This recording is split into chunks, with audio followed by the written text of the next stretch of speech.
welcome back. Today, we follow a builder into the high terrain to transform a raw, moss-covered crevice into a secure, off-grid shelter. The landscape dictates every decision here. Navigating the narrow passage reveals a small, natural cave. But the uneven dirt floor offers no level foundation. He begins by excavating the raw earth by hand. Removing the loose topsoil exposes a more stable base layer, essential before any load-bearing structures can be anchored into this tight corridor.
With the initial site cleared, establishing a resting place takes priority over permanent framing. The limestone walls are jagged, but natural cavities in the rock provide ready-made anchor points. He wedges a horizontal wooden spar directly into a fissure, relying on the compressive friction of the stone to hold the timber fast. Suspending a hammock across this narrow gap keeps his sleeping gear elevated away from ground moisture and crawling insects. Tensioning the lines ensures the fabric seats firmly against the rock. It is a temporary solution, but a vital one for maintaining energy on a demanding site.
Hours later, the focus shifts to expanding the usable footprint. Building outward from the cliff face requires a sturdy cantilevered platform. He finishes smoothing the decking planks, ensuring there are no snags or raised edges to catch boots. Securing the final upright posts completes the railing system. This isn't just about safety at the edge of a steep drop. The railing creates a rigid perimeter that ties the entire deck structure together, distributing lateral force when the wind hits the valley. The result is a stable, flat working area suspended above the forest.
Moving inward, the access corridor must be fortified against the elements.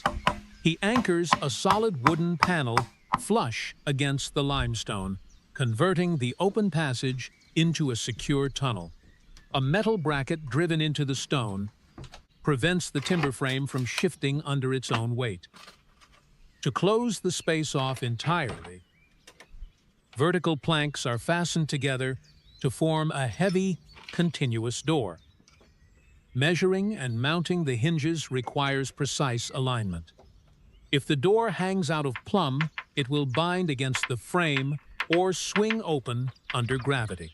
Driving the final screws secures the barrier, drastically reducing the wind tunnel effect through the crevice and defining the boundary between the wild outside and the controlled interior.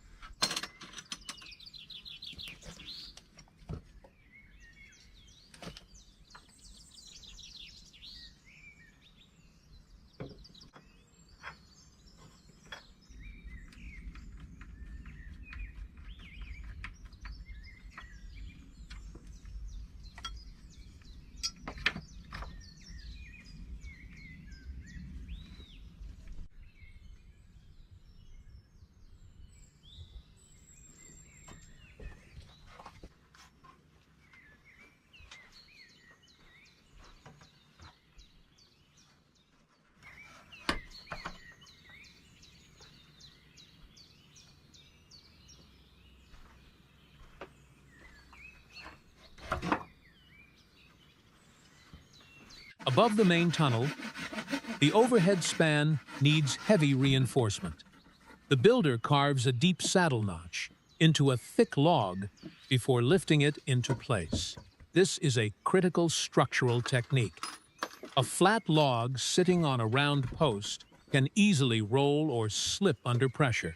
By removing material to match the exact profile of the supporting timber, the joint locks itself together through gravity alone, increasing the surface area for load transfer.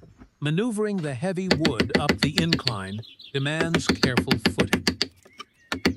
Once seated, the notched timber dramatically stiffens the upper framework, providing a solid anchor point for the roof structure to follow.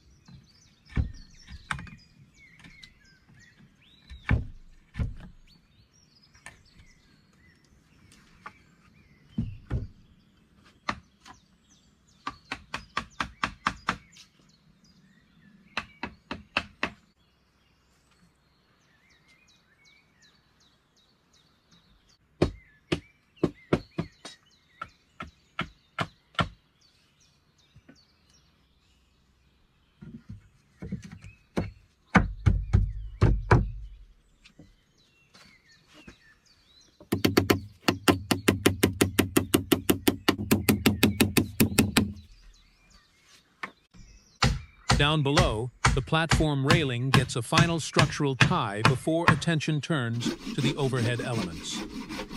Natural caves provide excellent protection from wind and large debris, but they are notorious for constant dripping water, as moisture permeates the porous limestone. To solve this, a skeletal frame of heavy timber is hammered directly against the rock overhang.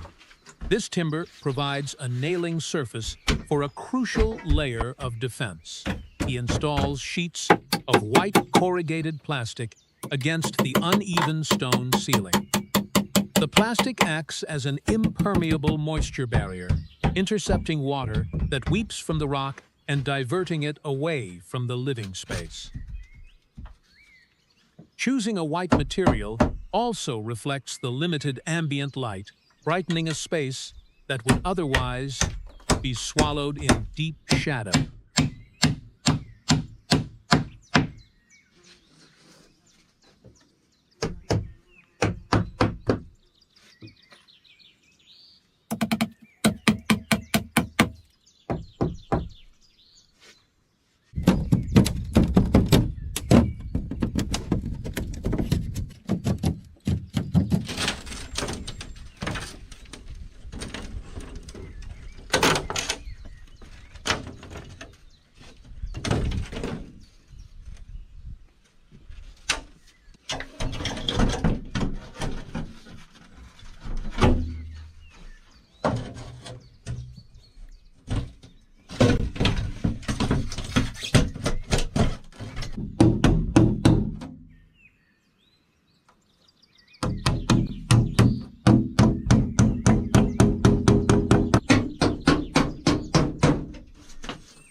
With the ceiling protected, the front face of the cave entrance is sealed in.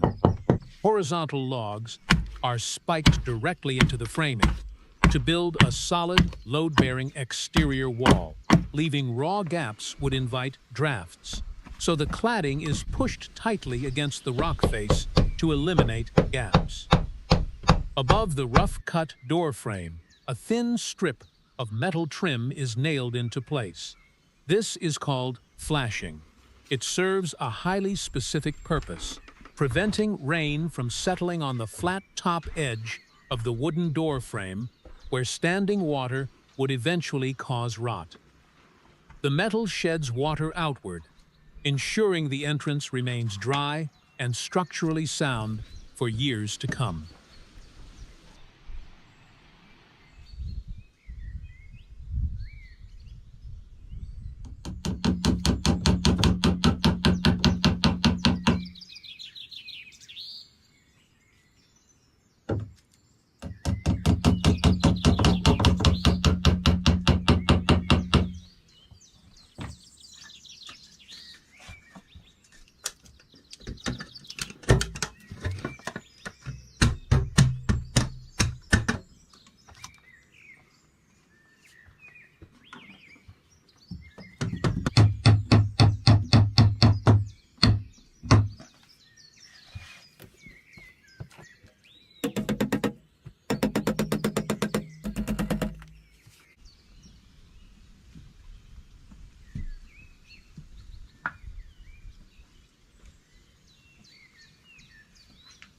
Inside the shelter, bare earth is gradually replaced by functional surfaces.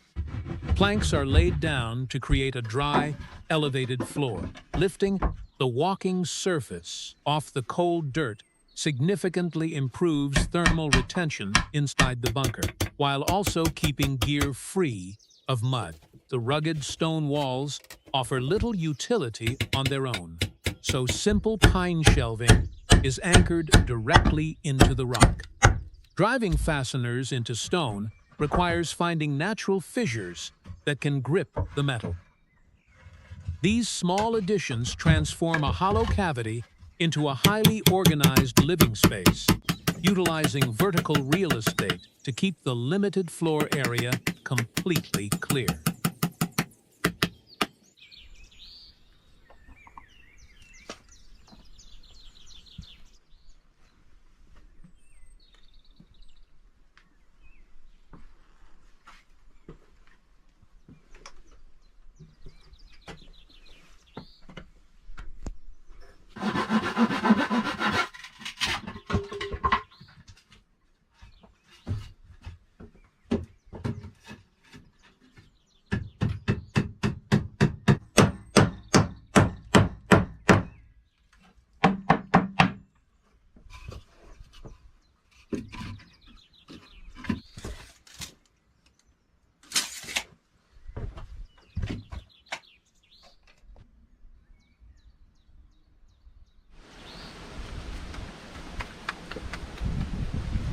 Out on the platform structure, the fresh wooden roof planks receive a heavy coat of dark protective stain.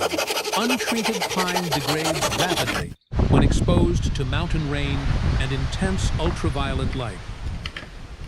The oil-based stain penetrates deep into the wood grain, repelling water and preventing fungal decay. It also darkens the timber, helping the entire cabin blend seamlessly into the shadows of the cliffside.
Back near the entrance, expanding the exterior framework requires tying fresh timber directly into the geological foundation.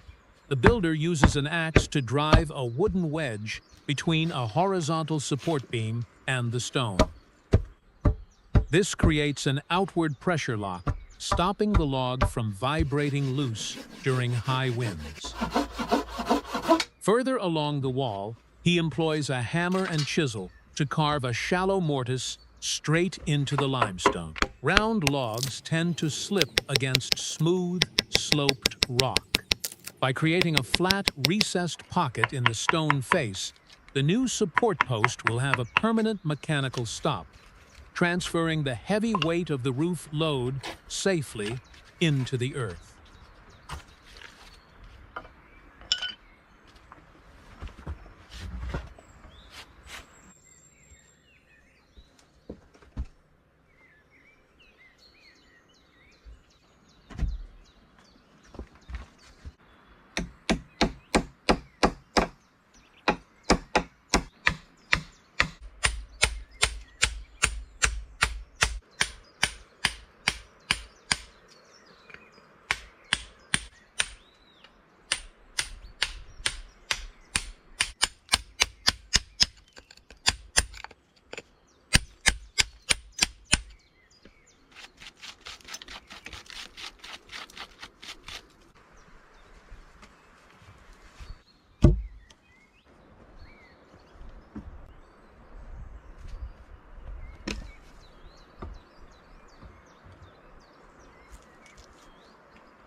By afternoon, the interior moves toward completion. Bare log walls allow precious heat to escape through the gaps. To seal the room, he applies a thick layer of wet mud and clay, working it deep into the crevices between the timbers.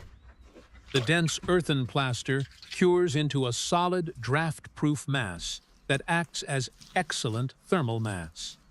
Carving a faux brick pattern into the wet surface adds a deliberate, finished aesthetic to the rugged bunker.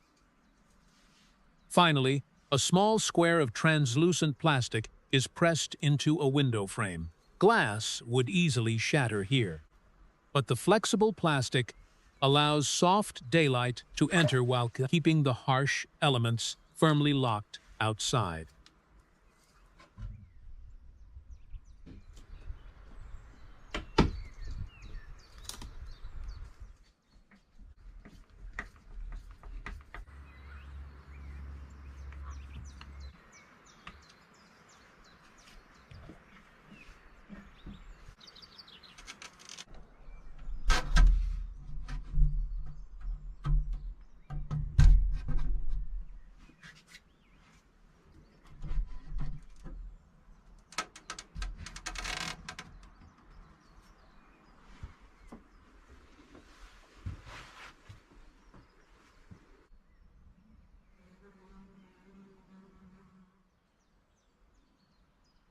The core of any off-grid survival shelter is its heating source.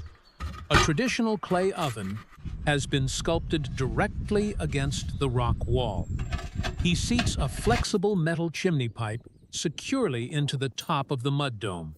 A properly sealed flue is critical in a tight subterranean space. It draws dangerous carbon monoxide and choking smoke up and away from the living area, utilizing natural convection. As the first test fire crackles inside the chamber, the heavy clay absorbs the intense heat, slowly radiating it back out. This small, highly efficient stove will keep the dark room comfortable long after the flames die down.